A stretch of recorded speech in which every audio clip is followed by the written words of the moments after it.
Good afternoon to everyone. Good afternoon, sir. Good afternoon, sir. Good afternoon. Good afternoon, sir. चलो ठीक है। तो आज मैंने आपको एक क्वेश्चन किया था ना, basically we are studying about the particle kinematics and particle dynamics, है ना। तो जो दो चैप्टर्स हैं ये आपस में इंटरलिंक्ड ही है, तो इसको आप सेपरेट मत मान के चलो कि कोई अलग चीज हम पढ़ रहे हैं। जब तक रोटेशन नहीं आता है, ऑलमोस्ट इस पूरे चीज को हम एक ही नाम देते हैं, पार्टिकल फिजिक्स हम पढ़, है ना। रोटेशन में हम फाइनाइट साइज की रिजिड बॉडी की बात करते हैं। Otherwise what we are studying the particle physics, है ना। तो आपके आज जो थोड़ा सा ना कुछ कंसेप्ट अभी बचे हुए हैं काइनेमेटिक्स के, तो मैं let me check how well you have prepared kinematics, है ना। बस मैं कुछ क्वेश्चंस दूंगा, है ना, जो कि काफी इंपॉर्टेंट चीज है। बेसिकली मैंने बहुत सारा ब्राउज किया तो एक बहुत सारे इंपॉर्टेंट क्वेश्चंस बचे हुए हैं, है ना, जो कि आपको आने जरूरी है। तो आप अपना मैक्सिमम एफर्ट्स इसमें लगाओ और सॉल्व करके जल्दी जल्दी क्वेश्चंस के आंसर भेजो, है ना। बहुत ज्यादा टाइम मत लो, ताकि हम मैक्सिमम क्वेश्चंस को जल्दी कर पाए, है ना। और tomorrow will start the laws of motion जो चैप्टर हम स्टार्ट करेंगे, जो स्टार्ट द टुमारो, क्योंकि वो भी कुछ चीजें बची हुई हैं। मैंने अपने रिकॉर्ड में चेक किया तो वो भी मुझे करवानी है ना। तो होप कि आपको आती होंगी, तो आती होंगी तो खुद ही आपसे का चेक हो जाएगा, है ना। तो ये थोड़ा ध्यान रखना। बस वही मैं बोल रहा हूँ कि फिजिक्स में आप चीजों को आइसोलेशन मत जाओ। वही ये नहीं कि हम कोई और पूरी मैकेनिक्स आपस में कनेक्टेड है ना। तो एक चीज जैसे काइनेमेटिक्स है, तो काइनेमेटिक्स से ही लॉज ऑफ मोशन भी कनेक्टेड है। लॉज ऑफ मोशन से अगला वर्क एनर्जी, फिर मोमेंटम का कंसेप्ट आ जाएगा, फिर रोटेशन आ जाएगा, है ना। पूरी 11th की फिजिक्स आपस में कनेक्टेड है। थोड़ा अलग जो आएगा वो heat and thermodynamics, heat and thermodynamics तक पूरी मैकेनिक्स ही चलेगी। तो it's all are the connection, है ना। पार्टिकल फिजिक्स के बारे में हम पढ़ेंगे, ठीक है। तो लास्ट क्लास में मैंने एक क्वेश्चन दिया था रिगार्डिंग द ग्राफ। तो आज आपका फाइनल एक रिव्यू हो जाएगा कि how much you have confident about this chapter. भाई इस चैप्टर में आप कितना कर सकते हो, क्योंकि काफी कुछ तक आप मॉड्यूल भी कई लोग अटेंड कर चुके हैं। उसके बाद ये क्वेश्चन अगर आप कर पा रहे हो मतलब आप सही कर पा रहे हो, ठीक है। नहीं तो मैं उस क्वेश्चन को फिर से एक बार डिस्प्ले करता हूँ, और उसका आंसर मैंने बता ही दिया था वैसे तो आपको, लेकिन फिर भी आप एक बार आंसर कर लो, फिर मैं उसको एक्सप्लेन करता हूँ। जो लास्ट क्लास में हमने एक क्वेश्चन किया, है ना। तो लास्ट क्लास से मेरे ख्याल से मैंने जो क्वेश्चन एक दिया था आपको रिगार्डिंग ग्राफ को था।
चलो for a timing you attempt this question, फिर मैं उस क्वेश्चन को डिस्प्ले करता हूँ आपको। तो एक दूसरा क्वेश्चन दे रहा हूँ, एक एक करके एकदम सिंसियरली अटेम्प्ट करके भेजो।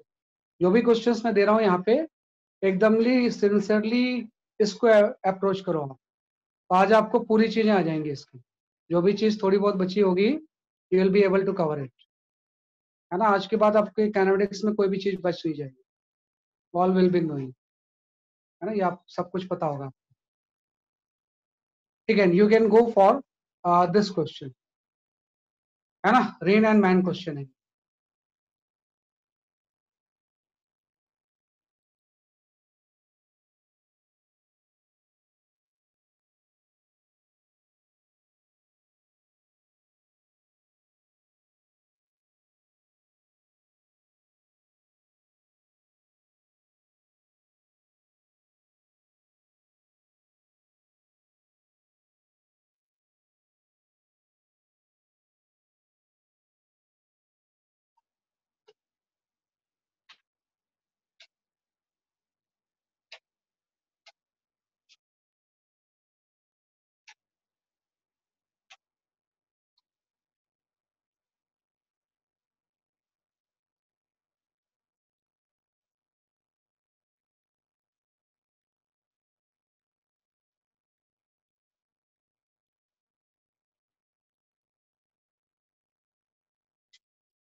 जैसे 5 लोगों के आंसर सही आ जाएंगे, I will switch over to the next question, है ना? 5 पीपल से करेक्ट आंसर भेज देंगे, I will switch to the next paper, I will not give much time, थोड़ा फास्ट करना है आपको.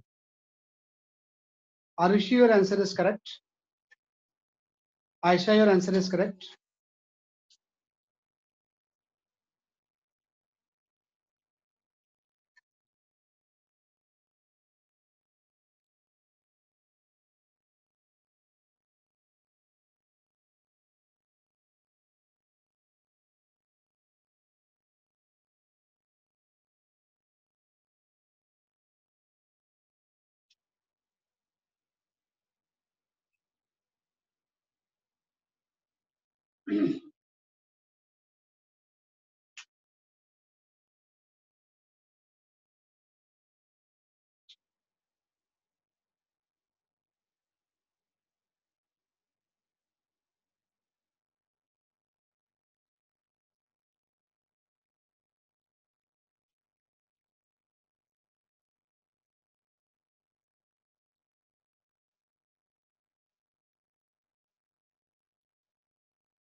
है ना? ये अगर 15 मीटर पर second velocity of the wind होगी, है ना, तो ये पूरा फैक्टर 15 हो गया.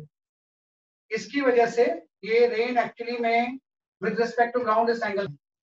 अब मैन रन कर रहा है ईस्ट की तरफ, फिर आपको तो वी आर एम निकालना होता है ना, तो वी आर एम का मतलब होता है V R minus V M. तो वी आर से वी एम वेक्टर को हम क्या करेंगे, माइनस कर देंगे, तो ये आपका माइनस वी एम वेक्टर हो गया. तो आपको देखो रिजल्टेंट रेन की वेलोसिटी ये है, ये माइनस वी एम हो गया. तो अल्टीमेटली ये आपकी velocity of the rain with respect to man, है ना? इसी का ये एंगल तो मुझे निकालना है, ये वाला एंगल कितना होगा, velocity of rain with respect to man जो होगी उसका ये एंगल कितना होगा, ये मुझे कैलकुलेट करना है. एकदम से बस ठीक है.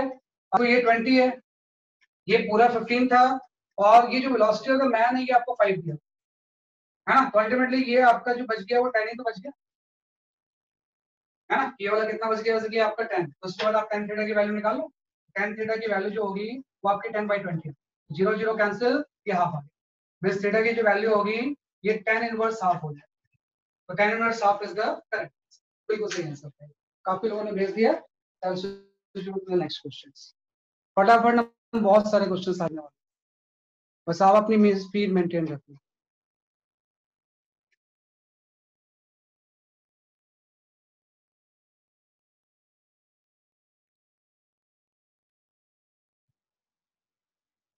है ना? तो tan इनवर्स हाफ आपने सही आंसर भेजा है. बता दूंगा बेटा हर्षित, वेट फॉर सम टाइम, मैं अगला क्वेश्चंस कर लूं, मैं आपको बता दूंगा, don't worry.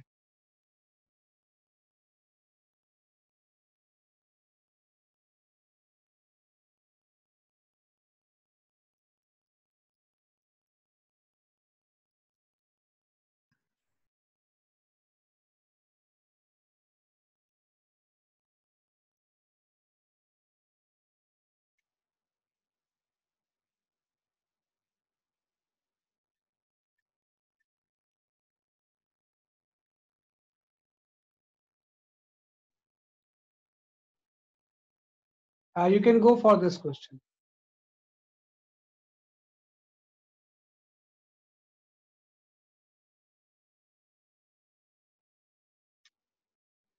Example 2.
Garu, your answer is correct. Arushi, आपके आंसर में थोड़ा सा एरर है अभी.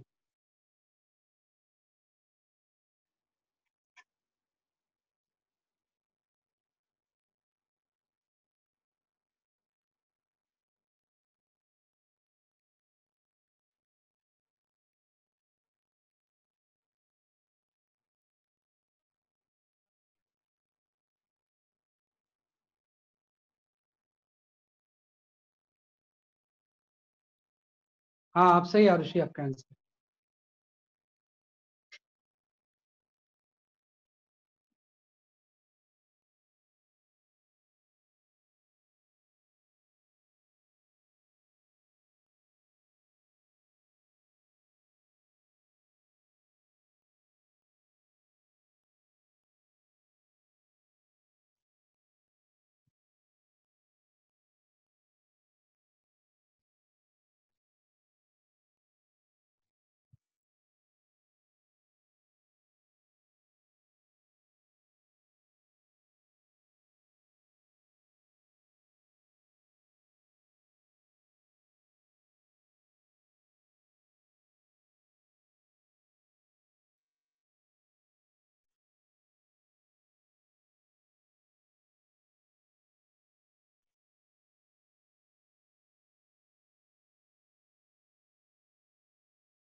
एक डायग्राम से सॉल्व होते हैं, इसमें कोई ऐसा कोई बहुत ज्यादा टेक्निक्स नहीं होती. Just plot one diagram only, है ना. काफी आंसर सही आए हैं. जिनके आंसर सही आए हैं बता देता हूँ, है ना. तो प्लस कई लोग एक उल्टा आंसर बता रहे हैं. Piyush Shah, your answer is correct. Ayush, your answer is correct. Arushi, आपका आंसर पहले सही था, मैंने बता दिया था. गर्व अग्रवाल, आपका आंसर सही है. बाकी उसका रेसिप्रोकल आप बता रहे हो, कुछ एंगल गलत दे रहे हो, है ना. बाकी का जो आंसर आ रहा है ना, उल्टा आ रहा है ना. थोड़ा सा ध्यान दो उसके ऊपर, आ जाएगा आपका आंसर.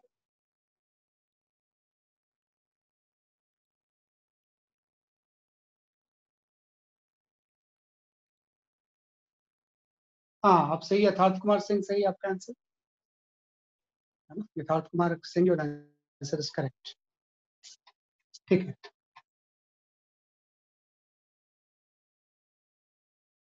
कोई इनवर्स के टर्म्स में आंसर आ रहा है, कोई वेल डिफाइंड आंसर नहीं आ रहा है, कोई डिग्रीज में आंसर नहीं आ रहा है. हाँ, अनामिका कुमारी, और आंसर इज करेक्ट. सही है. I will explain. बहुत लोगों के आंसर आ गए हैं. अनिरुद्ध, और आंसर इज करेक्ट. सही है. तो कुछ नहीं करना है आपने. देखो, ये कार इस तरह से कर रही है इसी से, है ना. वेलोसिटी तो कार वैसी है, और रेन एक्चुअली वर्टिकल आ रही है. तो इसका विंड स्क्रीन को हम किसी एंगल पे कर सकते हैं ना. वही पूछा है कितने एंगल पे हम इसको कर दें ताकि इसके रिस्पेक्ट में रेन जो है परपेंडिकुलर जाके स्ट्राइक. तो इसमें हम वेलोसिटी ट्रायंगल हम बात कर रहे हैं वीआरसी की. तो वीआर ये हो गया, एक्चुअली में वीसी इस तरफ है, लेकिन हम इसको माइनस करेंगे ना, उल्टी डायरेक्शन में ले लेंगे. ये वीआर हो गया, ये माइनस वीसी हो गया, ये वीआरसी डायरेक्शन हो गई. तो वीआरसी इसके परपेंडिकुलर करना. तो यहाँ में थोड़ा सा आप ध्यान रखना कि अगर ये एंगल थीटा है तो ये वाला एंगल थीटा होगा, ये वाला नहीं. कई लोगों ने इसको एंगल थीटा ले लिया है, वो गलत है. आपको जो थीटा एंगल अगर ये वाला है वर्टिकल से, तो ज्योमेट्री से ये वाला एंगल थीटा होगा कि दो लाइंस के बीच में अगर एंगल थीटा है, बार बार मैं वर्ड यूज करता हूँ, तो दोनों के नॉर्मल के बीच में एंगल थीटा होगा। तो अगर एक वर्टिकल लाइन ये है तो इसके ऊपर नॉर्मल ये हो गया, और एक ये लाइन है इसके ऊपर नॉर्मल आपका ये हो गया, तो ये थीटा नहीं होगा बल्कि ये थीटा होगा। ये तो 90 माइनस थीटा हो गया, है ना। इसके बाद काम आसान है कि जब आप यहाँ पे टेन थीटा लिखोगे तो tan theta equal to perpendicular by base हो जाएगा, तो ये आपका हो जाएगा VC बाई बी, है ना। माइनस नहीं लिखेंगे, माइनस तो मतलब मैग्नीट्यूड लेते हैं इसको, तो ऑब्वियस बात है कि इसमें हम लेंगे VC बाई बी आर, तो वेलोसिटी ऑफ द कार इसने दिए हुआ है ना। यहाँ पे क्या देगा इसलिए आपका VC बाई वी आर, है ना। मैं इससे दिया change one the car move hurriedly with the speed per second, है ना। तो यहाँ से आपका जो टेन थीटा होगा, sorry we are by VC होगा, है ना। ये जो चीज होगी टेन थीटा की वैल्यू क्या हो जाएगी, वी आर बाई VC, है ना। वही अगर आप ले लोगे इसको थीटा ना, तो VC बाई वी आर हो जाएगा, वो आपका आंसर टेन इनवर्स 1/3 के क्रॉस में आएगा। तो वी आर की वैल्यू उसने 6 दी हुई है और VC आपका जो है वो 2 है, तो थीटा की वैल्यू जो होगी ना वो आपकी टेन इनवर्स 3 होगी, दिस द करेक्ट। थीटा जो होगा वो टेन इनवर्स 3 सही आंसर। तो टेन इनवर्स 1/3 थोड़ा ज्योमेट्री का ध्यान रखना हमेशा कि अगर ये एंगल थीटा है तो जो आप वेलोसिटी ट्रायंगल बना रहे हो इसमें कौन सा एंगल थीटा लोगे वो इंपॉर्टेंट है, उसके लिए सिंपल सा हम ये रूल यूज करते हैं। तो यहाँ से टेन इनवर्स 3 है, तो ये थोड़ा सा ध्यान रखना है। चलो नेक्स्ट क्वेश्चन, है ना। वही गड़बड़ हो रही थी, उसकी वजह से कई लोगों के आंसर गलत आ रहे थे।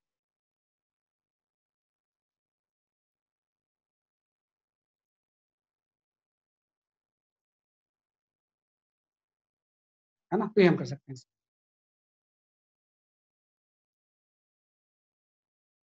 सर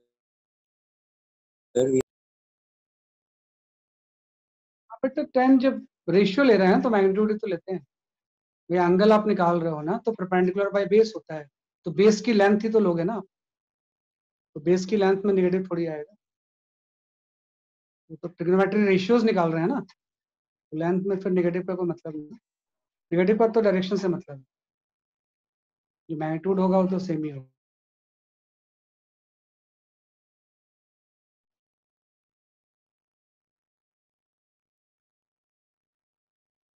ठीक है, वन बाई वन मैं सर्च करते रहता हूँ पीछे कौन कौन से क्वेश्चन आपके छूट गए हैं, वो सारे हो जाएंगे आज।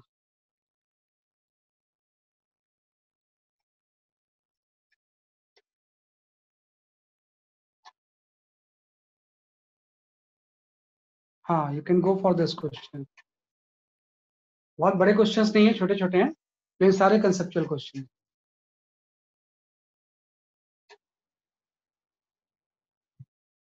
हाँ, निखिल ठाकुर सही आंसर है बेटा आपका, वानी your answer is correct. Minus नहीं लेना बेटा, प्लस ही रखना उसे।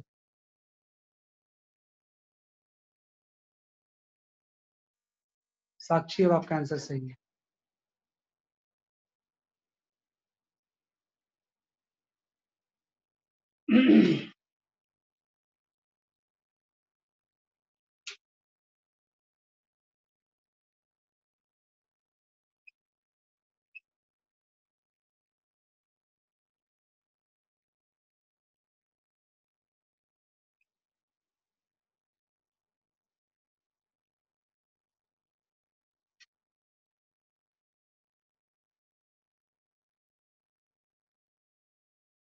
Sir, wind is blowing along the positive x-axis or negative x-axis? हाँ, पॉजिटिव एक्स एक्सिस है, wind is blowing along the positive x axis. अगर कुछ नहीं दिया मतलब पॉजिटिव एक्स एक्सिस ही होता है, अगर कुछ नहीं दिया हुआ है मतलब पॉजिटिव एक्स एक्सिस की हम बात कर रहे हैं, अगर निगेटिव होता तो मेंशन किया।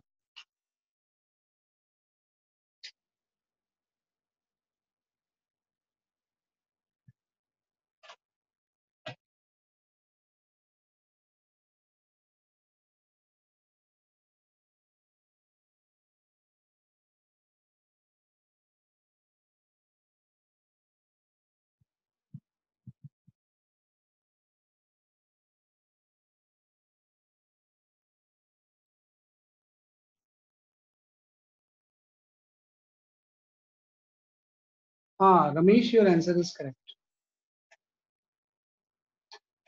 Avni, your answer is correct.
हाँ, let me check the answers. बहुत सारे आंसर्स आ चुके हैं. हाँ, Piyush Jha, your answer is correct. Aditya Gupta, your answer is now correct. Garv, your answer is correct. Harshit ऐसे नहीं कर सकते, मैं बताता हूँ आपको. मैं Anamika, your answer is correct. Nikhil, your answer is correct. Ayush, I see, है ना. वानी 2, योर आंसर इज करेक्ट. अब सही है, सही है. बाकी तो मैंने बता ही दिया, है ना. देखो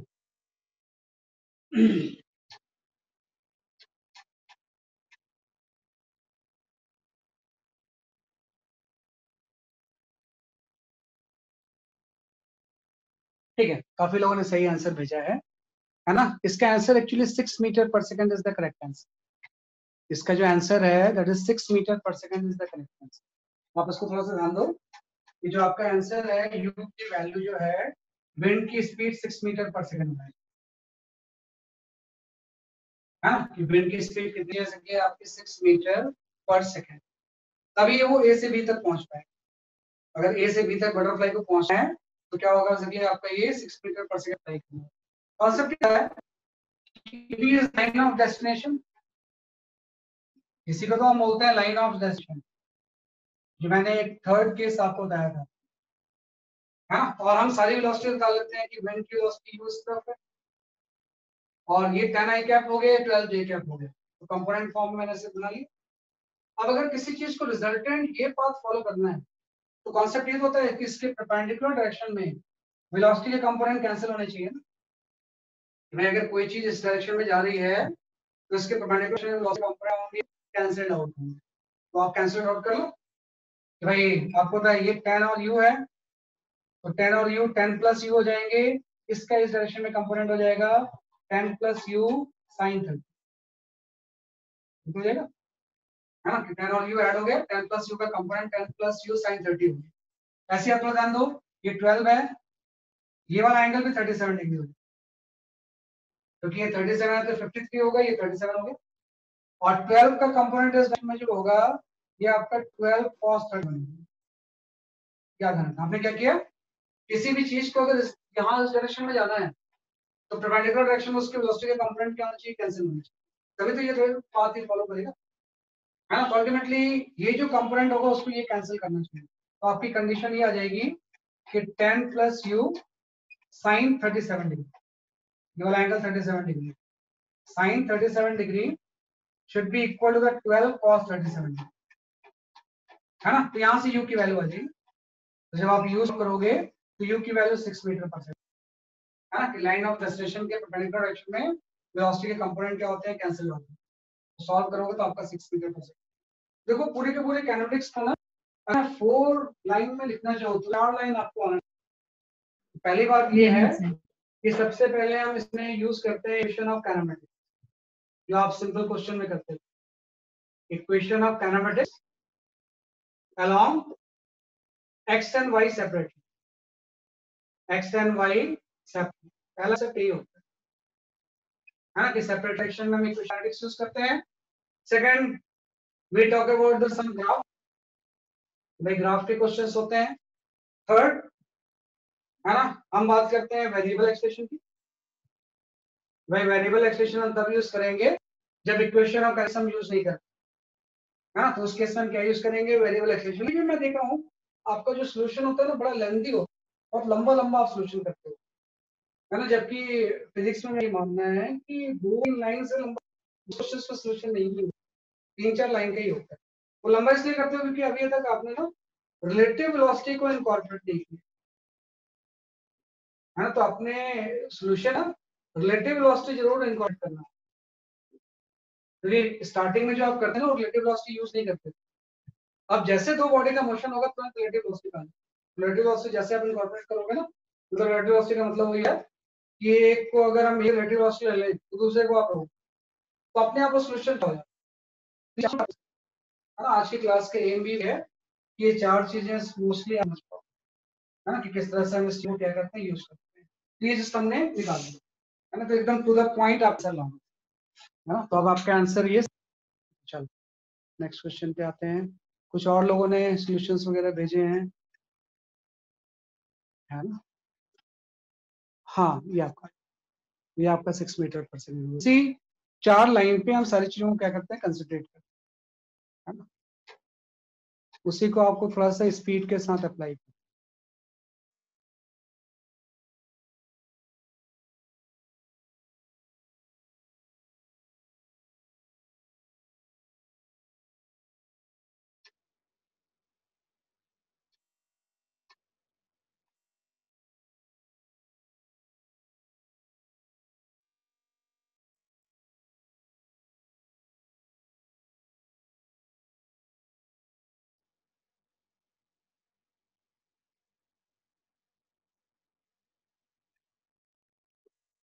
हाँ, you can go for this question.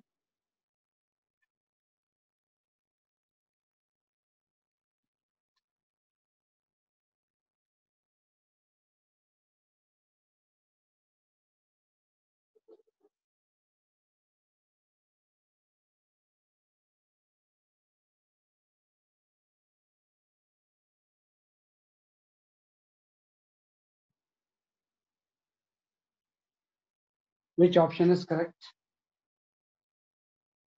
सारा रिवाइज होगा आपका पूरा चैप्टर।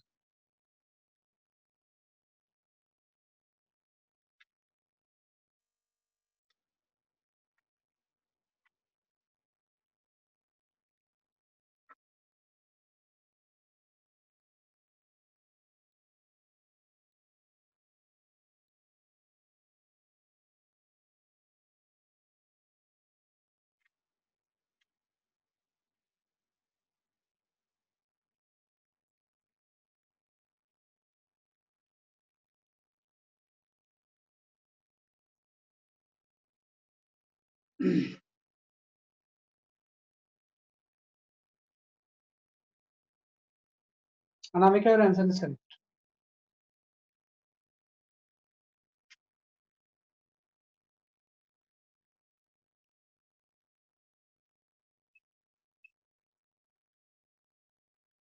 आपने आंसर देने के बाद थोड़ी देर वेट करना, थोड़ी देर बाद में आपके आंसर वेरीफाई करना, नहीं तो फिर बाकी बच्चे डिस्ट्रैक्ट हो जाते हैं जो सॉल्व कर रहे होते हैं। अपना आंसर भेज के वेट फॉर मी। जब 5-6 लोग सही आंसर भेज देंगे देन अपने आप सबका बताऊंगा।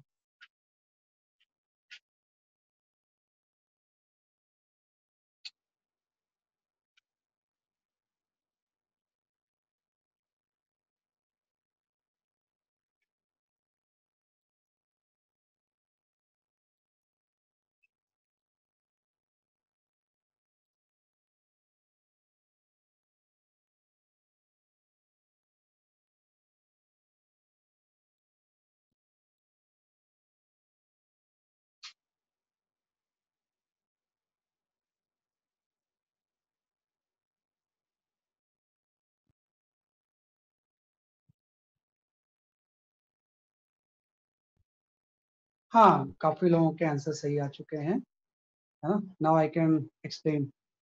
Bhavya, your answer is correct. Anubhav Singh, your answer is correct. Vani, your answer is correct. Aditi Joshi, your answer is correct. Aditya Gupta सही है, आयुष सही है, अनामिका पहले मैंने बता दिया था आपको। Anirudh, your answer is correct. Manasvi, your answer is correct. Manasvi अलग है, यशस्वी अलग है। Yatharth Kumar Singh, your answer is बिल्कुल सही। Piyush Jha, your answer is,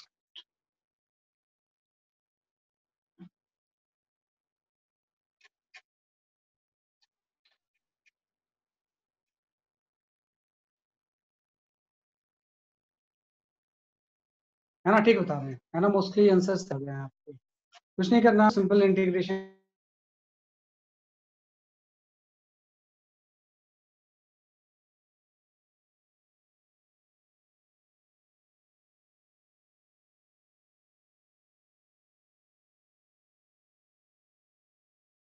तो आप यहाँ पे इसको ऐसे लिख दो, dv बाई, यहाँ पे आपका v क्यूब आ गया, इक्वल टू माइनस के इंटू डी टी,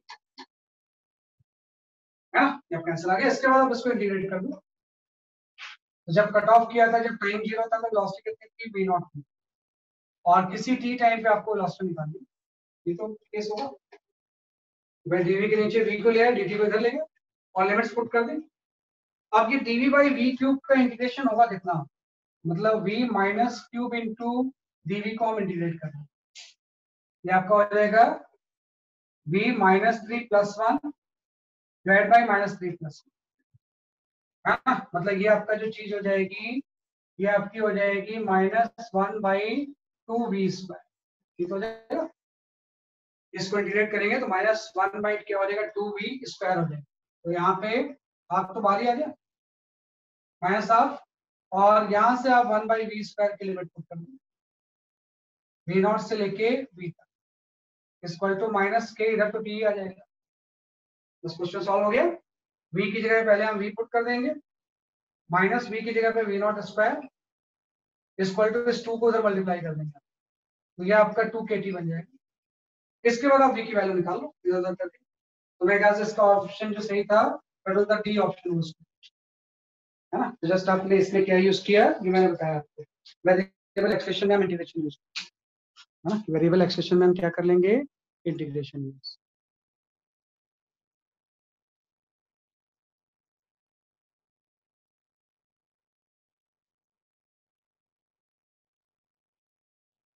इस तरह से हम कर सकते हैं।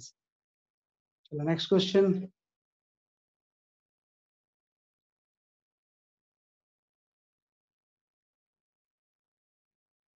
नेक्स्ट क्वेश्चन, ये क्वेश्चन जो मैं आपको बता रहा था, लास्ट क्लास में मैंने दिया था शायद आपको, तो काफी लोगों ने कर लिया था, फिर भी एक बार ट्राई करो, नहीं तो मैं एक्सप्लेन करता हूँ इसे।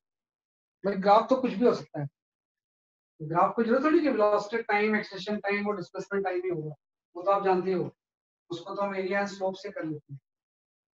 यहाँ पे कुछ डिफरेंट दिया हुआ है, तो इसको कैसे सॉल्व करेंगे?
अपना आंसर देखिए, वेट फॉर अ मोमेंट, बताऊंगा आपको।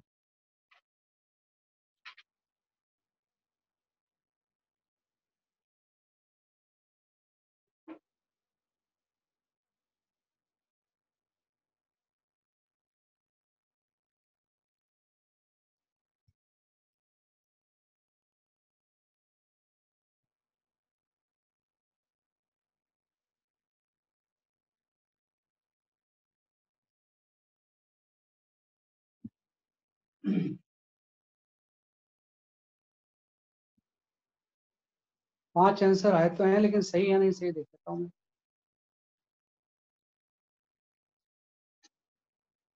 आदित्य गुप्ता, आपका आंसर सही है। Ayush, your answer is correct. Manasvi, your answer is correct. Sakshi Mishra, your answer is correct.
Anamika, your answer is correct.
तो इंटू एक्स की जगह पे इसने वी स्क्वायर दिया हुआ है, प्लस जब वी स्क्वायर की वैल्यू 0 है उस टाइम 1/a की वैल्यू 5। तो ये आपका फंक्शन आ गया, इसी को हम फंक्शन बोलते हैं। स्ट्रेट लाइन की इक्वेशंस का कांसेप्ट यूज करके हमने यहाँ पे क्या लिख लिया, फंक्शन। सबसे पहले आपको ये करना है, y equal to slope, x की जगह पे वी स्क्वायर, इंटरसेप्ट जो है वो 5। ये रिलेशन आ गया। अब इसके बाद काम आसान, जैसे आपने इसको सॉल्व कर लिया, तो मुश्किल आई थी। आप चूंकि वेलोसिटी एंड डिस्प्लेसमेंट की बात करनी है, a की जगह पे आप v into d/ds, तो जब a की जगह पे v into d/ds पुट करोगे तो यहाँ से ds इक्वल आ जाएगा vdv। vdv/ds पुट कर दिया तो इक्वल टू यहाँ पे आ गया -12 v स्क्वायर प्लस 5। इसको इधर मल्टीप्लाई कर दो, यहाँ से जो ds की वैल्यू आ जाएगी वो आपकी हो जाएगी -12 vdv। मल्टीप्लाई करेंगे तो यहाँ पे v क्यूब dv प्लस यहाँ पे आ जाएगा 5 vdv। अब इंटीग्रेट करना है, अब आपको क्या करना है, जैसे कि आपका इंटीग्रेट, जैसे क्योंकि एक्सेशन में वेरिएबल है, वेलोसिटी का फंक्शन, तो आप इसको इंटीग्रेट कर दो। तो एक्चुअली में इसने बोला है कि जब डिस्प्लेसमेंट 0 था तो वेलोसिटी 0 थी, स्टार्ट फ्रॉम द रेस्ट, है ना। और आपको डिस्प्लेसमेंट तब निकालना है जब वेलोसिटी की वैल्यू √2 होगी, ये आपको निकालना, बस इंटीग्रेट कर देंगे।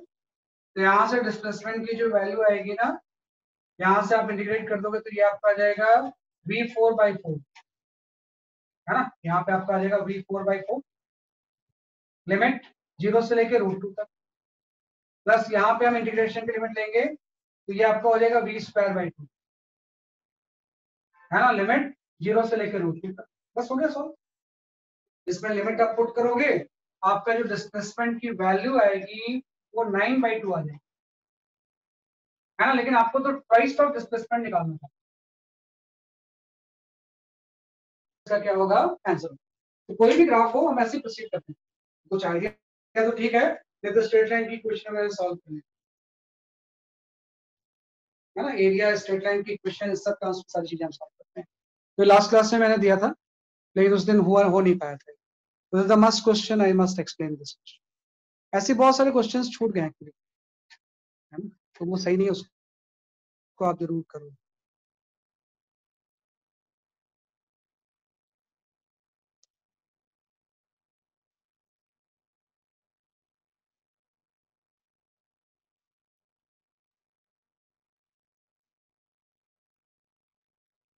हाँ, ये आपका गया। चलो, इसके बाद हम आते हैं नेक्स्ट क्वेश्चन पे, है ना। Avni RDC, your answer is correct. Next question पे आते हैं।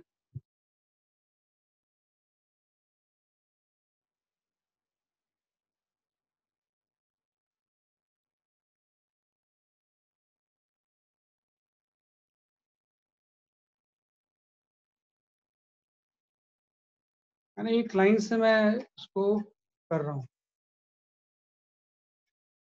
जो भी क्वेश्चंस आपके छूटे हुए हैं।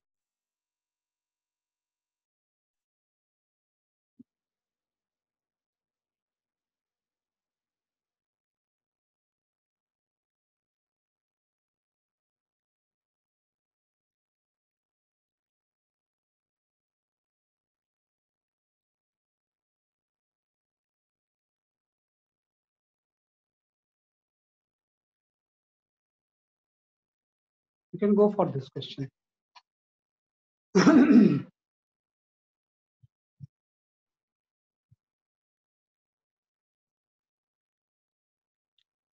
थोड़ा सा क्लियर नहीं है, तो जो वेलोसिटी है वो 40 क्यूब माइनस 2t है।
Forty cube minus 2t velocity.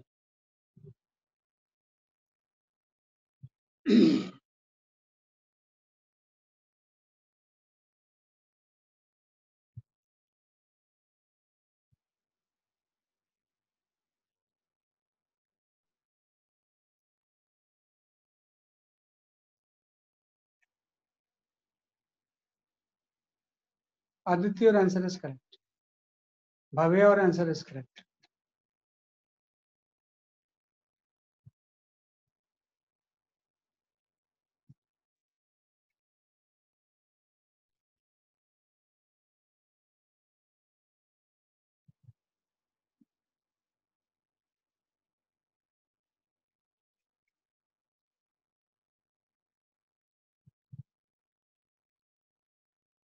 Gaurav, your answer is correct.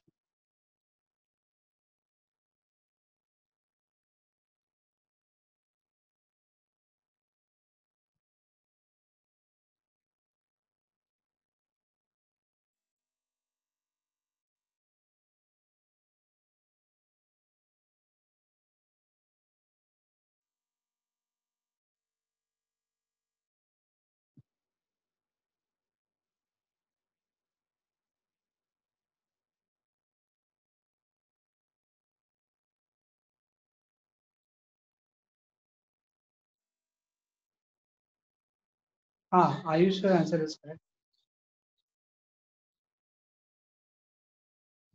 Piyush Jha, now your answer is correct. Yatharth, your answer is correct. Ramesh, your answer is correct. I see your answer is correct.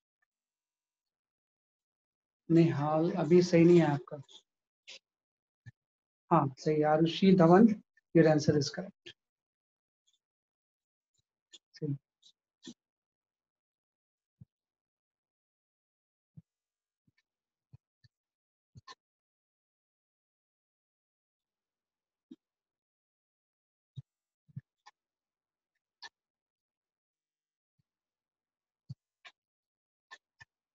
Avni, RDC, let me check.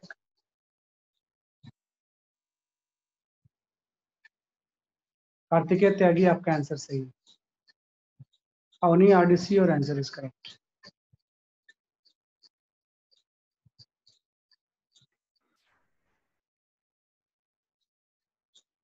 Khushi, your answer is correct.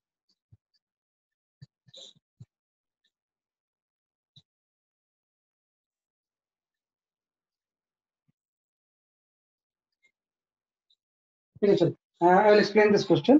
काफी हद तक सही आ रहा आपका. Nikhil Thakur, your answer is correct. है ना, निखिल ठाकुर आपका answer सही है ना. Anamika, your answer is correct. ठीक है, I'll just explain this question. कुछ नहीं करना आपको उसमें. पहले तो v से x निकाल लो आप. v से x निकालना तो इंटीग्रेट करना पड़ता है. v की जगह पे हम dx पर dt पुट कर देंगे, तो 40 माइनस 2t हो जाएगा इंटू dt. इसको आप इंटीग्रेट कर दो, है ना. तो जब टाइम 0 था तो x 0 था, है ना. और किसी भी t टाइम में आपको x निकालना है, तो यहाँ से x की वैल्यू जो होगी वो आपकी आ जाएगी t4 माइनस टी स्क्वायर. ये तो आ जाएगा t4 माइनस टी स्क्वायर आ जाएगा, x as a function of time. तो आपको वो टाइम निकालना पड़ेगा जब x की वैल्यू 2 मीटर होगी. यहाँ से वो टाइम आप निकालोगे जब x की वैल्यू क्या होगी, तो ये आपकी 2 मीटर होगी, है ना. वो टाइम आ जाएगा आपका जब x की वैल्यू आपकी 2 मीटर होगी. तो यहाँ से टाइम की वैल्यू √2 सेकंड आ जाएगी, है ना. कि वो टाइम आ जाएगा जब x की वैल्यू बेसिकली 2 मीटर होगी, वो टाइम √2 सेकंड आ जाएगा. उस √2 सेकंड में आपको एक्सप्रेशन निकालना है. तो आपने वेलोसिटी से T4 discuss minus T square को सॉल्व कैसे करेंगे? कैसे बेटा सॉल्व कैसे करेंगे इसको, T4 माइनस टी स्क्वायर को? बेटा √2 की वैल्यू पुट करके सब्स्टिट्यूशन लगा लो, वैल्यू लगा लेंगे ना कि किस वैल्यू पे सेटिस्फाई करना है. √2 यहाँ पुट कर दो, टी स्क्वायर को ए यहाँ पे कर सकते हैं. 4 माइनस 2 आ जाएगा. बाकी आप मैथमेटिकली सॉल्व कर लेना, हाँ. तो p की वैल्यू √2 सेकंड आ जाएगी. इसके बाद इससे आप a निकालो, a की वैल्यू आपकी डी बाई डी आ जाएगी. ये आपका हो जाएगा 12t स्क्वायर, है ना, माइनस 2 आ गया, है ना. अब इस t की वैल्यू को आप यहाँ पुट कर दो. ये तो पूछा था जब x की वैल्यू ओरिजिन से 2 मीटर पे होगा उस टाइम पे a कितना होगा. तो यहाँ से आपका 22 मीटर पर सेकंड है ना. कितना जाएगा 22 मीटर पर सेकंड.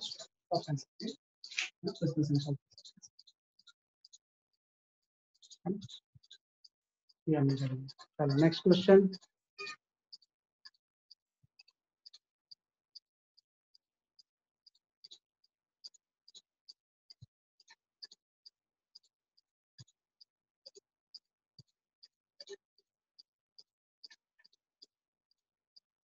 हाँ, you can go for this question.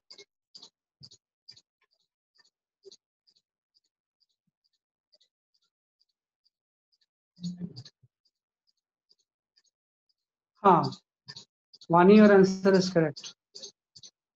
There is a two Vani, one is RDC, one is simple Vani. मैं इसलिए दो नाम अलग अलग.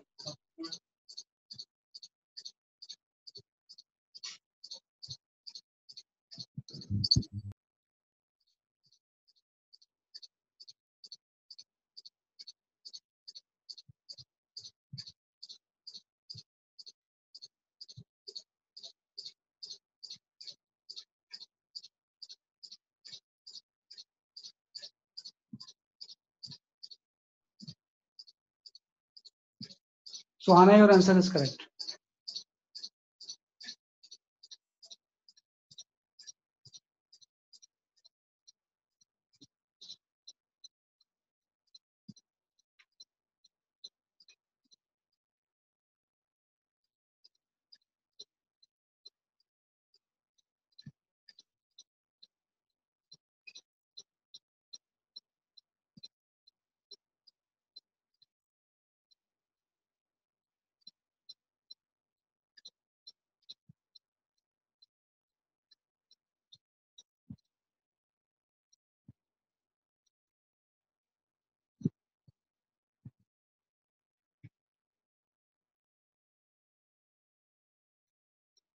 बेटा ध्यान रखना, जो भी चीज आप सिंपल जानते हो ना टाइम के साथ होता है वो. यहाँ पे कहीं भी टाइम इन्वॉल्व नहीं है। जो भी आप स्माइलिंग कर्व, सैड कर्व, जो भी आप जानते हो ना, वो टाइम के लिए जानते हो, इसमें वो एप्लीकेबल नहीं होगा। जो आंसर भेजे हैं उसमें बहुत सारे आंसर सही भी हैं। Manasvi, your answer is correct. आईसी, your answer is correct. Arushi, your answer is correct.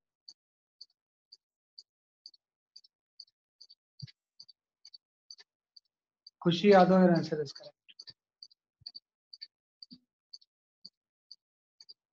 Priya, your answer is correct. Bhavya, your answer is correct. Yashas, your answer is correct. Manasvi, your answer is correct.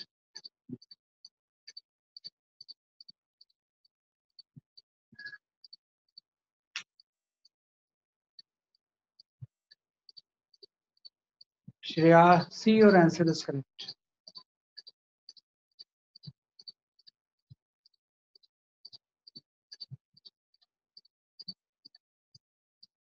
Mayank Sharma, your answer is correct.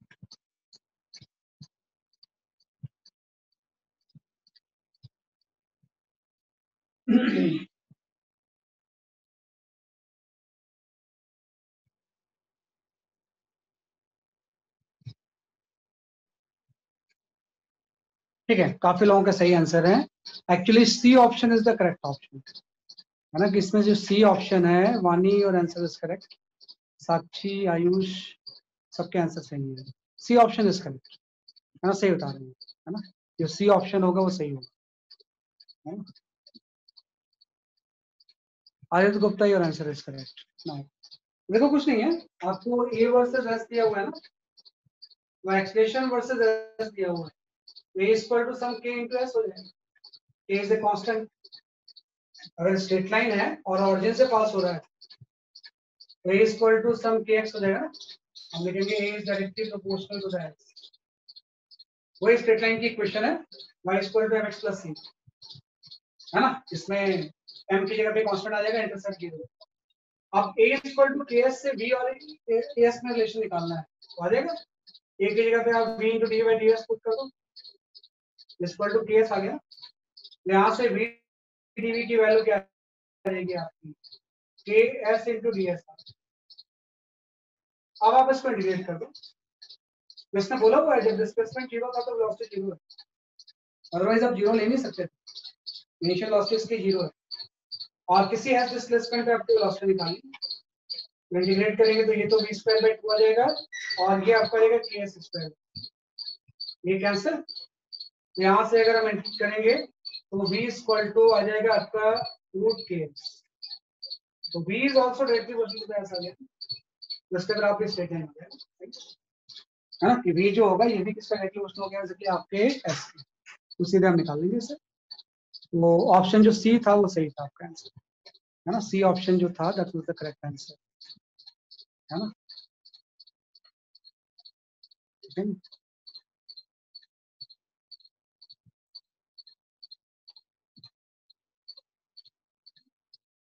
है ना, ये आपका answer है।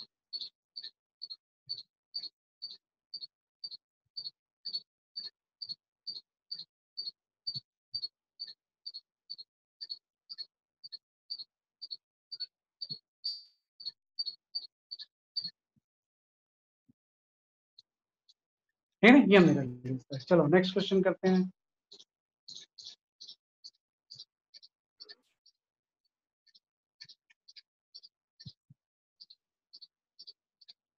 है ना, एक थोड़ा सा एक कंसेप्चुअल क्वेश्चन बहुत दिन से मैं करवाने को सोच रहा था, लेकिन बार बार जो है वो हम भूल जा रहे थे। चलो ये हाँ मिल गया मुझे, है ना।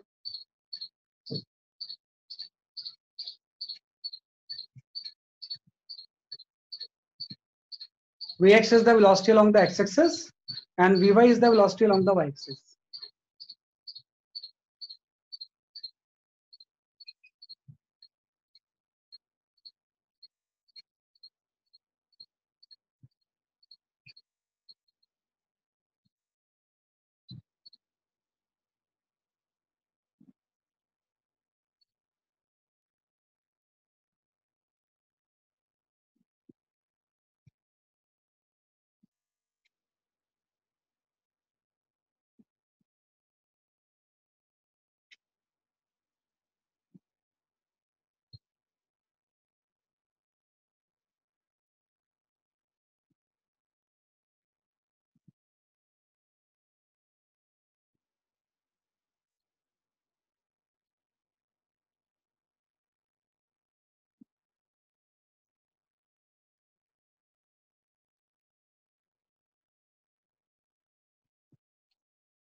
सर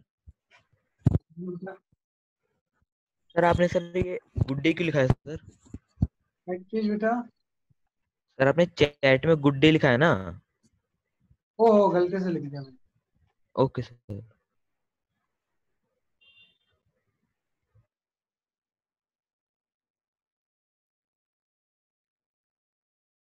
हाँ, कुछ आंसर सही आ रहे हैं आपके।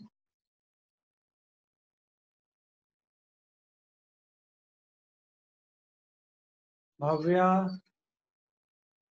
है ना, पावनी, आरुषि, है ना, आप सबके आंसर सही है। आदित्य गुप्ता, अनामिका, यश कुमार, है ना, सही आंसर। हाँ, गर्व, ये तो आंसर सही नहीं बेटा, साक्षी और आंसर इज करेक्ट। ये थोड़ा सा एक डेरिवेशन होता है, वो याद रखना पड़ता है आपको। आदित्य जोशी और आंसर इज करेक्ट।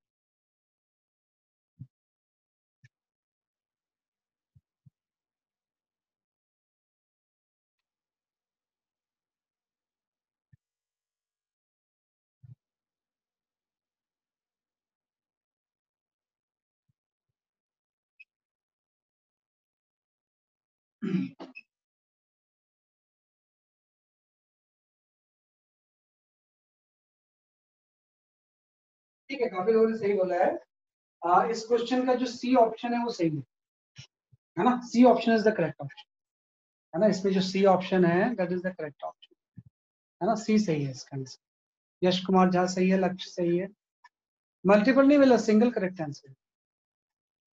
मनस्वी सही है, अदिति जोशी आपकी भी आंसर सही है, अमन प्रजापति सही है। ठीक है, देखो क्या करेंगे हम इसमें कि इसने ये दिया था, इसको प्रोजेक्टाइल से समझना ज्यादा आसान होता है। भाई आर अगर इस तरह से वैरी कर रहा है ना, कि आर की वैल्यू क्या दी हुई है आपको सर? हाँ हाँ, आर की वैल्यू एक्स आई कैप वाई जे कैप दिया हुआ है ना, तो किसी स्टैंड में एक्स वाई अगर चेंज हो रहा है तो प्रोजेक्टाइल में भी तो एक्स एंड वाई चेंज होता है ना, तो हम ऐसा वीडियो विजिबल नहीं है आपकी। अच्छा अच्छा, वीडियो ऑफ है। हाँ ये आ गया, है ना, आर में एक्स और वाई दोनों चेंज होता है ना, और उसको प्रोजेक्टाइल जैसे ही मान सकते हैं। प्रोजेक्टाइल में जैसे आप प्रोजेक्ट करोगे तो एक्स और वाई चेंज होते रहते हैं ना, तो देखो किसी इंस्टेंट में यहाँ पे है, किसी इंस्टेंट में यहाँ पे जाएगा, तो आर बढ़ गया ना। तो क्या कंडीशन होना चाहिए ताकि जो आर है इस केस में डिक्रीजिंग भी है, इंक्रीजिंग भी है, डिक्रीज होगा या इंक्रीज होगा?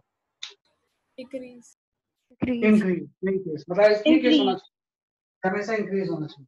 तो आप सिंपल से पहले तो आर का मैग्नीट्यूड आप निकाल लो, तो आर का जो मैग्नीट्यूड होगा वो आपका हो जाएगा R square is equal to X square plus Y square, ये तो होगा।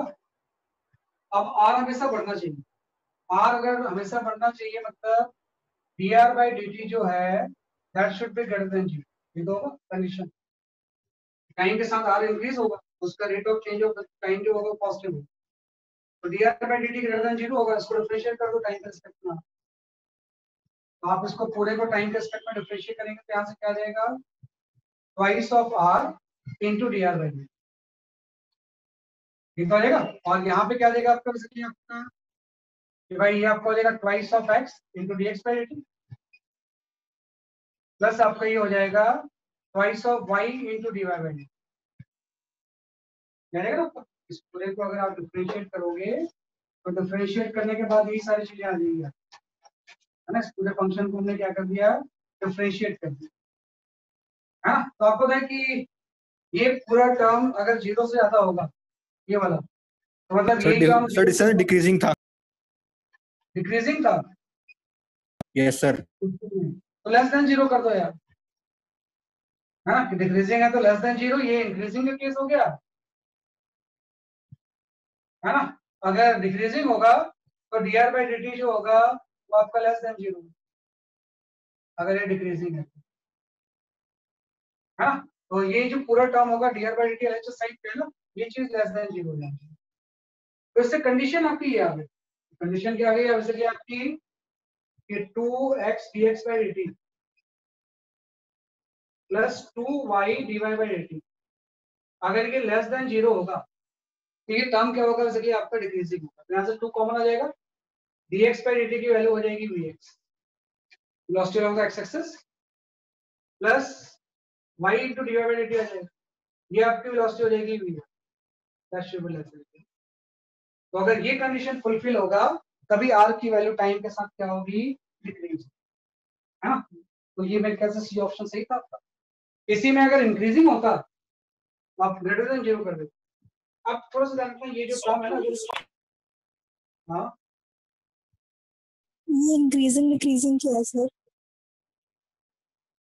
बेटा इसमें कुछ r की वैल्यू बोली हुई है ना, इंक्रीजिंग होगा। क्वेश्चन में एक बार फिर से देख लूं क्या,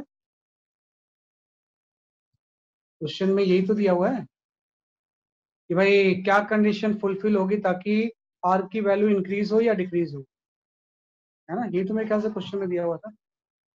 late me check once again question. ठीक है सर।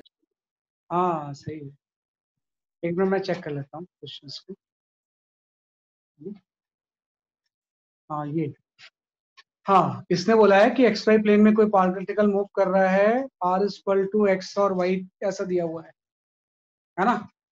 r इक्वल टू 0 पे पॉइंट हुआ है, तो distance of the object from the definitely decreasing when, कि डिक्रीज कब होगा, सही बात है, डिक्रीज कब होगा उसकी बात कर रहे हैं। सही, अब मेरे पास क्वेश्चन आ गया, आई कैन एड्रेस, ठीक है ये आप आ गया। तो वही बात है कि मैंने बोला कि इससे डिस्टेंस ऑरिजिन से तभी इसका डिक्रीज होगा जब dr by dt less than 0 होगा।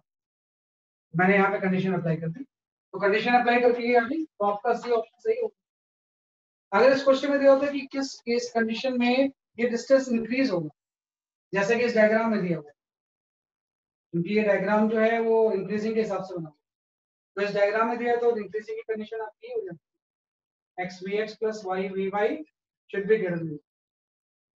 तो अगर ये टर्म लेस देन 0 होगा तो उसकी डिस्टेंस ऑरिजिन से हमेशा डिक्रीज होगी, और अगर ये कंडीशन होगी तो डिस्टेंस ऑरिजिन से हमेशा क्या होगी, इंक्रीज होगी। और ध्यान रखना ये जो चीज है ना एक्चुअली में ये बड़ी इंपॉर्टेंट चीज है, ये वेलोसिटी वेक्टर और पोजीशन वेक्टर का डॉट प्रोडक्ट।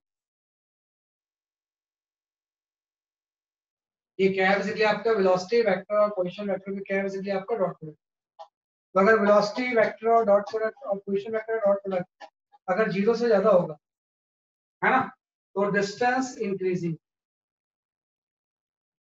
इसकी डिस्टेंस क्या होगी बेसिकली आपकी, इंक्रीजिंग। और अगर वेलोसिटी वेक्टर और पोजीशन वेक्टर का जो डॉट प्रोडक्ट होगा if it is less than 0, तो जो डिस्टेंस होगी वो डिक्रीज,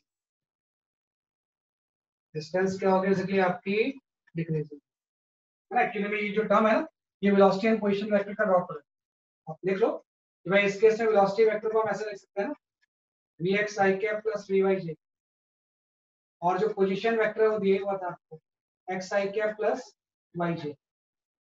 तो जब इन दोनों का हम डॉट प्रोडक्ट निकालेंगे तो ये चीज है ना, तो डॉट प्रोडक्ट के कंसेप्ट में ये क्वेश्चन दिखाते हैं इंक्रीजिंग एंड डिक्रीजिंग। तो डिफरेंशिएट करके हम इसको निकाल, है ना, इसको डिफरेंशिएट करके हम क्या कर लेंगे, कैलकुलेट कर लेंगे, क्या कर लेंगे। तो ध्यान रखना कई क्वेश्चंस में ये भी यूज है। चलो नेक्स्ट क्वेश्चन देखते हैं। सर अगर dr by dt नेगेटिव है तो वो 5 क्यों आ रहा होगा? बेटा आर कम हो रही है तभी तो नेगेटिव है। किसी भी चीज का रेट अगर नेगेटिव है मतलब वो चीज कम होती है तभी तो उसका रेट नेगेटिव होता है। आर कम होगी तो पास आएगा, आर ज्यादा बढ़ेगी तो वो दूर जाएगा। कोई चीज बढ़ती है तो उसका रेट पॉजिटिव होता है, कोई चीज कम होती है तो उसका रेट नेगेटिव होता है। ओके ठीक है सर।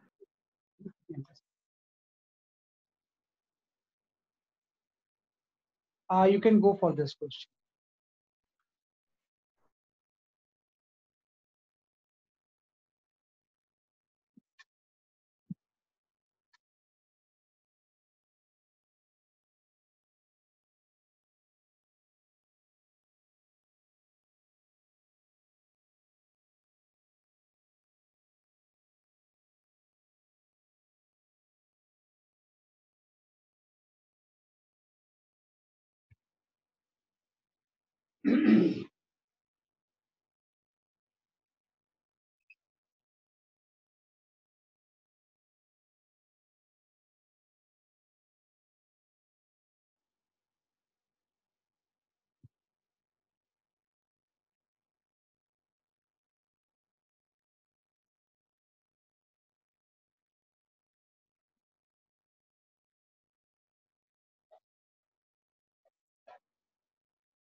अभी तक कोई आंसर सही नहीं है बेटा।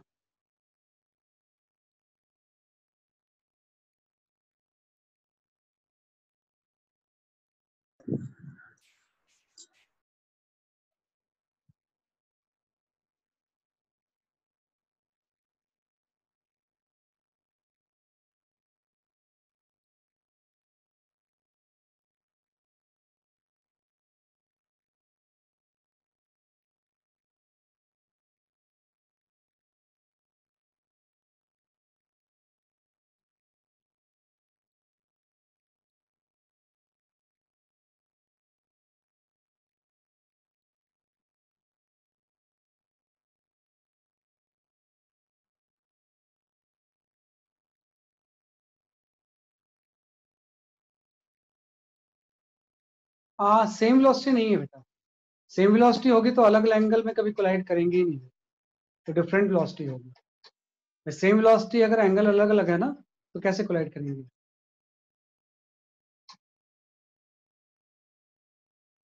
अगर एंगल है तो वेलोसिटी भी डिफरेंट होनी चाहिए। मनस्वी, और answer is correct. Tanishk, your answer is correct. Aniruddh, your answer is correct.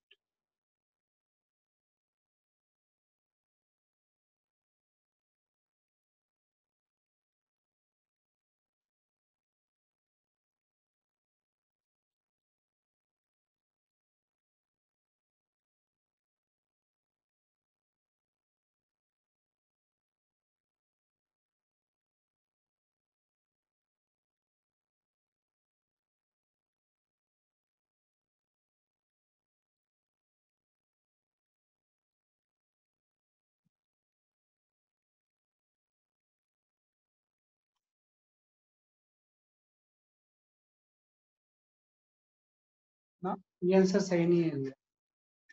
Ayush, your answer is correct.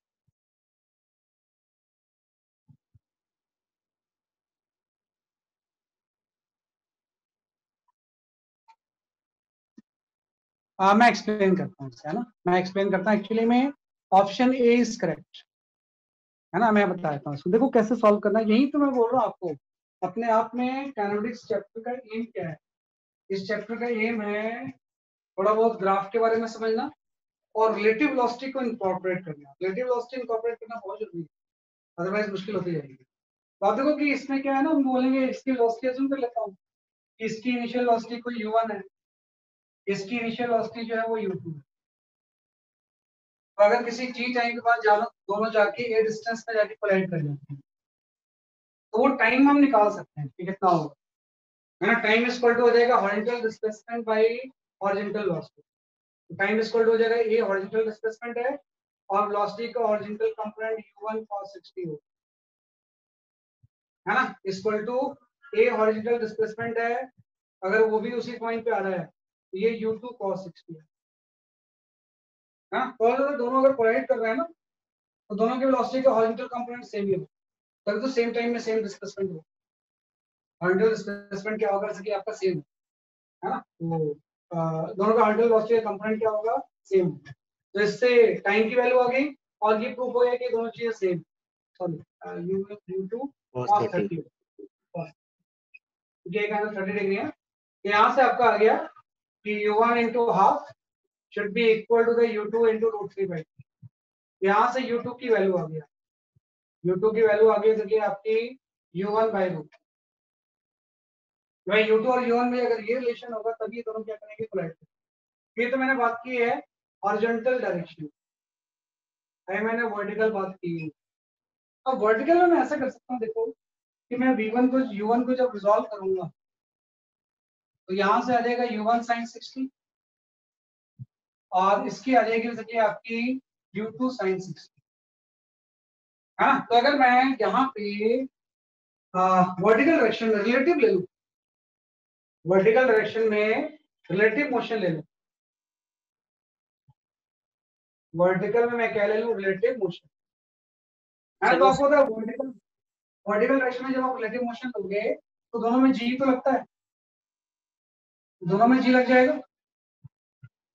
है ना। तो दोनों में जी लगेगा तो जी माइनस जी की वैल्यू क्या हो जाएगी, 0। मतलब रिलेटिव एक्सेशन की वैल्यू क्या हो जाएगी, 0 हो जाएगी। और इसकी वेलोसिटी अगर मैं इसके रिस्पेक्ट में ले लूं, दोनों सेम डायरेक्शन में तो माइनस होएगा। तो वर्टिकल डायरेक्शन में मोशन एकदम सिंपल सा ये हो जाएगा अपने कि भाई एक की वेलोसिटी जो है वो है u1 sin 60, है ना, और एक यहाँ पे है, इसकी वेलोसिटी है u2 sin 60, है ना। और इस बार रिलेटिव मोशन ले लेंगे तो यहाँ माइनस हो जाएगा u2 sin 60 और जी तो कोई है नहीं, तो ये तो यहाँ पे रेस्ट पे आ जाएगा, है ना। कि जैसे मैंने इसकी वेलोसिटी इसमें ले ली तो इसको रेस्ट पे ले लेंगे क्योंकि दोनों में जी लगा था वो तो कैंसिल हो गया। और ये डिस्प्लेसमेंट h है। तो आप देखो जिस टाइम में इसने इतना हॉरिजॉन्टल डिस्प्लेसमेंट कवर किया है, इसका वर्टिकल डिस्प्लेसमेंट h हो जाएगा। भाई जब कोलाइड कर रहा है तो वर्टिकल डिस्प्लेसमेंट इसका कितना होगा, h होगा। तो अगर मैं वर्टिकल में रिलेटिव मोशन ले लूं तो जब टाइम निकालूंगा वर्टिकल डिस्प्लेसमेंट बाय क्या हो जाएगा, वर्टिकल रिलेटिव वेलोसिटी। जैसे यहाँ पे आपने लिखा था horizontal displacement bye horizontal velocity, वैसे वर्टिकल डायरेक्शन में क्या हो जाएगा, vertical displacement bye vertical relative velocity. तो आपको पता है वर्टिकल डिस्प्लेसमेंट आ गया, वर्टिकल रिलेटिव वेलोसिटी आपकी आ गई u1 sin 60, है ना, माइनस कुछ गड़बड़ करना u2 sin साइन 30 है।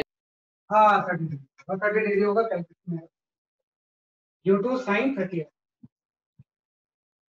है ना। तो जिस टाइम में इसने इतना ये कवर किया उसी टाइम में ये भी आ गया, तो इस टाइम को आप इक्वेट कर दो, यहाँ से a बाई कितना आ जाएगा, जैसे कि आपका ये u1 cos है ना। तो आप थोड़ा ध्यान दो कि इसमें आप u1 u2 भी कैंसिल हो जाएंगे ना, u2 की वैल्यू आप ये प्रूव कर चुके हैं, u2 की वैल्यू यहाँ प्रूव कर दो, तो सारा कैंसिल होके आपका मेरे ख्याल से h की वैल्यू जो होगी वो √3 है ना। तो आपको ये आदत होनी चाहिए कि कैसे मैं वर्टिकल में आते क्योंकि अगर मैं ग्राउंड से लेता हूँ तो जी का चक्कर होता है, अगर रिलेटिव में आ जाएंगे तो जी का चक्कर खत्म हो जाएगा, दोनों में जी तो लग रहा है, जी माइनस जी तो जीरो हो जाएगा, और इसकी अगर मैं इसके रिस्पेक्ट में रिलेटिव लॉस ले लूँ तो इससे ये माइनस हो जाएगा, तो ये रेस्ट पे आ गया। तो अगर कोलाइड करना तो जाके कोलाइड करिए, टाइम की value vertical displacement bye vertical loss की, हॉरिजॉन्टल डिस्प्लेसमेंट बाय हॉरिजॉन्टल, इसको निकालेंगे ऐसे, इसको सॉल्व करोगे ये है ये अपने इसमें है ना। सर जो U1 का वर्टिकल कंपोनेंट है वो उस टाइम में तो h तक नहीं जा रहा ना, तो हम लोग h कैसे उसको कंप्यूट कर रहे हैं? बेटा वो वही तो मैं बोल रहा हूँ, रिलेटिव में चेंज कर दिया ना मैंने इसे, अगर मैं रिलेटिव में चेंज कर दूँ उसको ऐसा मैं ले लूँ रिलेटिव में, तो बेसिकली जीओ का ये सब आप फिगर इसलिए देख रहे हो क्योंकि सब में जो जी है ना वो अलग अलग, सब में जो जी है वो क्या है, बेसिकली आपका दोनों में जी की वजह से तो कर्व पास होकर आ रहा है, अगर जी वगैरह का चक्कर नहीं होना तो सिर्फ तो सीधे स्ट्रेट लाइन रहेगी रिलेटिव में, जी की वजह से तो सारा कर्व और कर रहे हैं, तो रिलेटिव में कोई जी तो होता नहीं, ए आर जीरो हो जाता है, और टाइम इसलिए सेम होगा बेटा, टाइम तो सेम ही होगा ना, जैसे आप शॉर्ट करोगे, एक को यहाँ से कोलाइड किया मैंने, एक को यहाँ से कोलाइड किया, चाहे आप हॉरिजॉन्टल हो चाहे वर्टिकल मोशन हो, टाइम तो सेम ही रहेगा ना। जैसे मैंने यहाँ से दोनों को फायर किया तो 10 सेकंड बाद दोनों कोलाइड कर, तो 10 सेकंड जो होगा उसको हम निकाल सकते हैं horizontal displacement bye horizontal velocity and vertical displacement bye vertical relative velocity. अगर वर्टिकल रिलेटिव वेलोसिटी लेंगे तो जी का चक्कर खत्म होगा, क्योंकि जी दोनों में सेम लग रहा है, जी माइनस जी की वैल्यू क्या हो जाएगी, जी, उससे टाइम दोनों में क्या होगा, सेम, टाइम तो सेम ही होता है। जैसे रेंज आप निकालते हो तो टाइम ऑफ फ्लाइट ही तो यूज करते हो, है ना, रेंज जब आप निकालते हो तो टाइम तो सेम ही लेते हो ना, कि भाई जितना उसका टाइम ऑफ फ्लाइट होगा उसी टाइम में हॉरिजॉन्टल डिस्प्लेसमेंट जितना ट्रेवल करता है उसी को तो रेंज बोलते हैं, दोनों सेम टाइम में क्या करेंगे, कोलाइड करेंगे, तो ये एक आर्ट है, यही आर्ट आपको सीखना है, हाँ भाई यही आर्ट आपको क्या करना है, इसलिए आपको हॉरिजॉन्टल मोशन अलग, वर्टिकल मोशन अलग, क्योंकि वर्टिकल में जी वगैरह से मुश्किल आ रही है तो आपने रिलेटिव लेना, रिलेटिव लेंगे तो जी माइनस जी जीरो, और एक की वेलोसिटी दूसरे के रिस्पेक्ट में लेंगे तो दूसरा पहले, तो सिंपल से ये फॉर्मूला है ना, यही वेलोसिटी ऑफ अप्रोच है, this is the distance l by velocity of the approach is the time, distance by velocity of approach क्या हो जाएगा, इसलिए आपका टाइम आ जाएगा। Just one last question then we depart, ये एक्चुअली एक कंसेप्ट थोड़ा सा छोटा सा बच गया है, it will not take more than 2 minutes, है ना, 2 मिनट में आप सॉल्व कर लो क्वेश्चन, बस एक चीज मुझे बतानी थी, है ना, इसके बाद ये सारे कंप्लीट हो, now nothing is left, you can go for this question.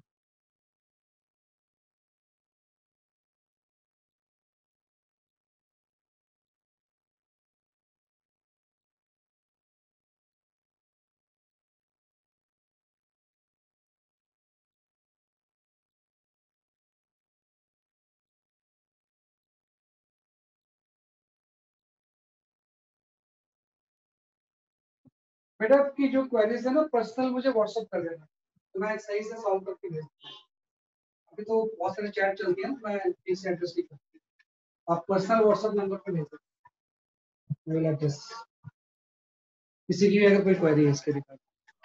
Sir, हाँ बताओ। sir, what's written after 30 root 2 meter per second? 30 With respect to हाँ सही आंसर है, 30 √2 मीटर पर सेकंड उसकी वेलोसिटी है, 45 डिग्री पे विथ रिस्पेक्ट टू ट्रेन, उसका रेंज और टाइम ऑफ फ्लाइट क्या होगा, ट्रेन भी मूव कर रही है, ट्रेन भी जो है वो मूव कर रही है,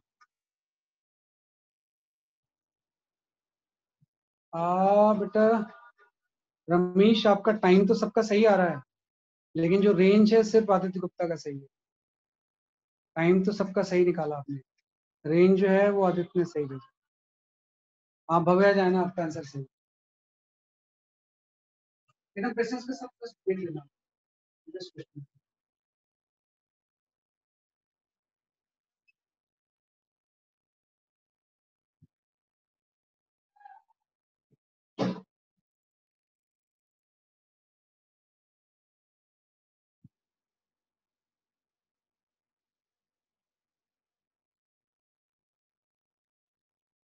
हमेशा क्वेश्चन में लिखा करो कि आप विद रिस्पेक्ट टू ग्राउंड की बात कर रहे हो या एंगल की बात कर रहे हो, दोनों को अलग अलग हम डील करते हैं तो उसमें कंफ्यूज है।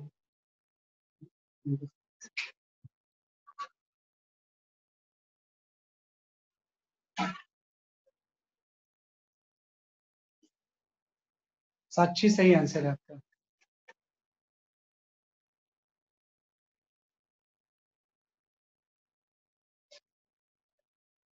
और भैया दोनों आंसर सही है। Ramesh your answer is now correct.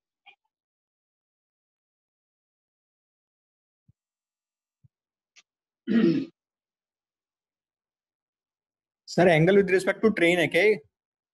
ये angle with respect to train, train के रिस्पेक्ट में एंगल, ग्राउंड के रिस्पेक्ट में क्या एंगल होगा मुझे पता नहीं।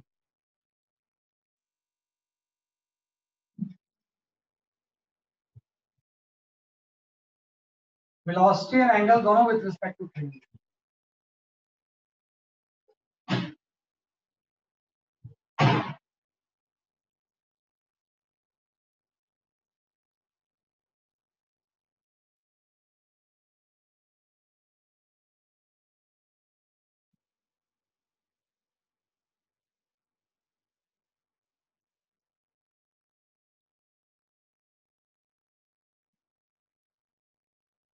हाँ काफी हद तक सही आंसर है।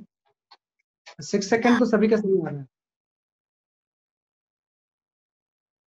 टाइम तो 6 सेकंड होगा, उसमें कोई ट्रेन या ग्राउंड से तो फर्क नहीं पड़ता।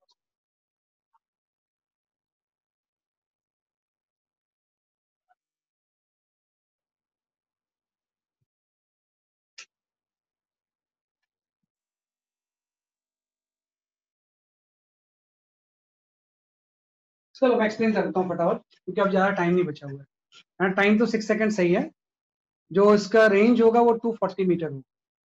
विथ रिस्पेक्ट टू ग्राउंड अगर रेंज देखेंगे ना तो रेंज जो होगा वो 240 मीटर होगा। मैं बताता हूँ कैसे। तो क्या है, आप जब इसको आप प्रोजेक्ट करोगे ना तो ये जो एंगल है ये रिलेटिव एंगल है। ट्रेन में जो खड़ा हुआ आदमी होगा वो ऐसा देख रहा है, ट्रेन में खड़े होकर देख रहा है कि एक शॉट फायर किया गया 30√2 से और उसका एंगल हॉरिजॉन्टल से 45 डिग्री है ना। तो ये इसने ट्रेन वाला, लेकिन ट्रेन भी 10 मीटर पर सेकंड से जा रही है। तो जब आप इसका रेंज वगैरह निकालोगे ना तो विद रिस्पेक्ट टू ग्राउंड आप रेंज निकालोगे ना, तो इस डायग्राम को विद रिस्पेक्ट टू ग्राउंड में हम चेंज करेंगे। तो विद रिस्पेक्ट टू ग्राउंड में जब आप चेंज करोगे तो ऐसा हो जाएगा। विद रिस्पेक्ट टू ग्राउंड में जब आप चेंज करोगे ना कि अगर कोई ऑब्जर्वर ग्राउंड में होगा तो उसको क्या दिखेगा, है ना। तो उसके अकॉर्डिंग ये होगा कि आप इसको रिजॉल्व कर दो 30√2 को, तो 30 का ये वाला कंपोनेंट भी 30 आ जाएगा, है ना, और ये वाला कंपोनेंट भी 30 आ जाएगा। 45 डिग्री कॉस साइन सेम ही होता है ना। लेकिन प्रॉब्लम है कि वर्टिकल कंपोनेंट तो इसको भी सेम ही दिखेगा क्योंकि वर्टिकल कोई और वेलोसिटी तो है ही नहीं, तो वर्टिकल कंपोनेंट तो उसको सेम ही दिखेगा 30। लेकिन हॉरिजॉन्टल कंपोनेंट में आपको होता है ट्रॉली की वेलोसिटी भी ऐड हो जाएगी ना। विद रिस्पेक्ट टू ट्रॉली 30 से जा रहा था और ट्रॉली 10 से जा रही थी, तो डाउन स्ट्रीम का केस हो जाएगा। रिवर के फ्लो के लॉन्ग अगर रिलेटिव वेलोसिटी है तो दोनों ऐड हो जाएंगे।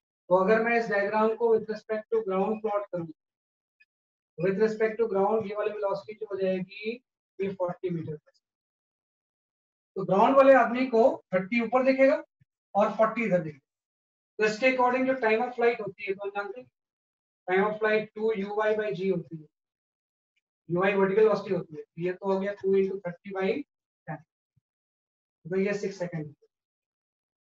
हाँ, जब हम रेंज निकालेंगे रेंज इक्वल टू क्या होता है, हॉरिजॉन्टल वेलोसिटी इनटू टाइम।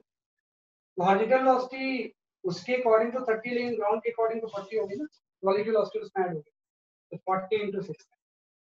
ये जो रेंज होगी वो कितनी हो जाएगी 240 मीटर, मतलब 240 मीटर आगे जाके है। तो इधर अपना चेंज कैसे किया, और इस आदमी को ये एंगल भी कुछ अलग दिखेगा अचानक।